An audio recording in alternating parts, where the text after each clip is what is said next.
তো বন্ধুরা, নতুন ভিডিওতে আবার ওয়েলকাম জানাচ্ছি আপনাদের সবাইকে। যারা নতুন আছেন অবশ্যই চ্যানেলটাকে সাবস্ক্রাইব করে নিন, ভালো কাজের পাশে থাকুন। আর এটা একটা ডক্টরের প্রেসক্রিপশন ফলো করছি বন্ধুরা। আর আপনারা লক্ষ্য করছেন এর কিন্তু স্কিনের নিচে স্যালাইন হচ্ছে। এতদিন দেখেছেন ভেনে স্যালাইন করতাম, কিন্তু এটা স্কিনের নিচে, যেহেতু ডক্টর প্রেসক্রিপশন করেছেন সেই জন্যে কিন্তু ডক্টরের প্রেসক্রিপশন অনুযায়ী স্কিনের নিচেই স্যালাইনটা দিতে বলা হয়েছে। তো জানি না রিকভার কতটা করানো যাবে। এখন খুবই খারাপ কন্ডিশনে আছে বন্ধুরা। সব কিছু রেডি করে নিয়ে বসে পড়েছি, দেখতেই পাচ্ছেন পাশে ডক্টরের প্রেসক্রিপশন।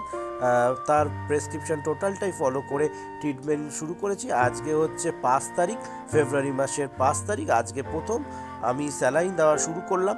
আই হোপ ভালো হয়ে যাবে বা ভালো হয়ে যাক, সেই চেষ্টাই করব। আর আপনারা ভগবানের কাছে প্রার্থনা করুন যাতে ভালো হয়ে যায়। আর সবাই চ্যানেলটাকে সাপোর্ট করুন। ধন্যবাদ, সবাই ভালো থাকুন।